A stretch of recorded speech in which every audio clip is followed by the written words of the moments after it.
A state of emergency has been declared in a part of the U.S. state of California as a wildfire spreads rapidly.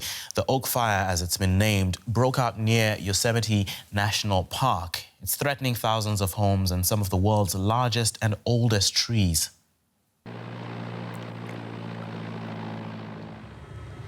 This fire is closing in on the largest grove of giant sequoias in Yosemite National Park. Firefighters are hoping to protect these ancient trees, some of the largest in the world.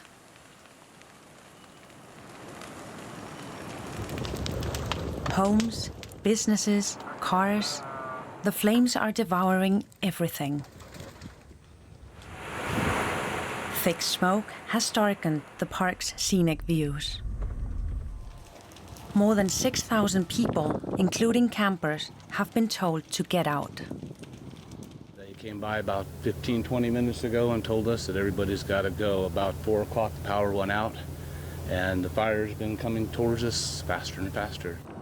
Weeks ago, firefighters installed sprinklers in the Mariposa Grove to keep the trunks moist, in a bid to keep the flames away from the sequoias, including one of its most famous attractions. This 3,000-year-old sequoia, known as the grizzly giant.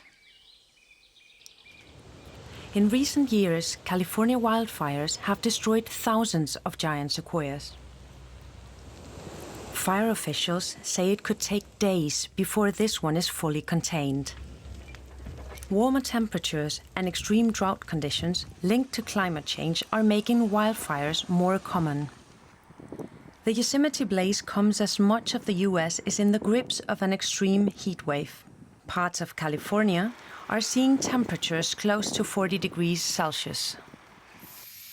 We're now joined by meteorologist Matthew Cappuci, who is in Washington. Hi, Matthew. What would you say about the current conditions around the U.S.? Are they any different from what we see normally in the summer?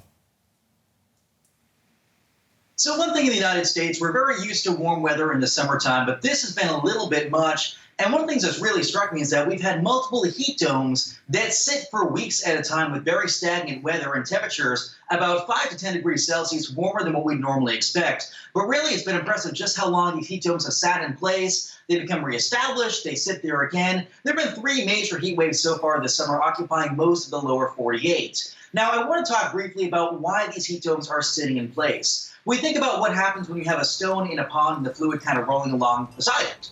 And so eventually you kind of have these ripples in the lee of whatever rock or whatever there is in the pond, and they kind of sit in place. That's exactly what's happening with the jet stream. Essentially, you have these waves in the jet stream. We're kind of beneath a crest of the jet stream, if you will. It's allowing high pressure to sit here, and even though the jet stream is moving along, this high is just sitting in place, and this heat dome not going anywhere anytime soon.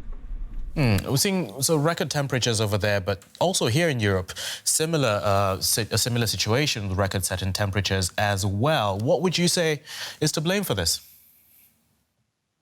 So in the United Kingdom and in Western Europe, it's been a bit of a different setup due to something called a cutoff low, essentially a pocket of low pressure, cold air low pressure and spin that has cut off or pinched off in the jet stream. And as a result, it sat west of the Iberian Peninsula and just pumped heat northwards. And because it was detached from the jet stream, there's nothing to really tug it along. So it had about 5, 6, 7 days of just shuttling African warmth northwards into the United Kingdom. Now, that setup has happened before, but we saw unprecedented temperatures of 40 degrees Celsius in the United Kingdom, the previous record being 38.7 set back in 2019. So climate change is playing a major role. We saw temperatures about 2-ish degrees warmer than what we saw in the past with a similar setup. This event made 1,000% or 10 times more likely thanks to human action.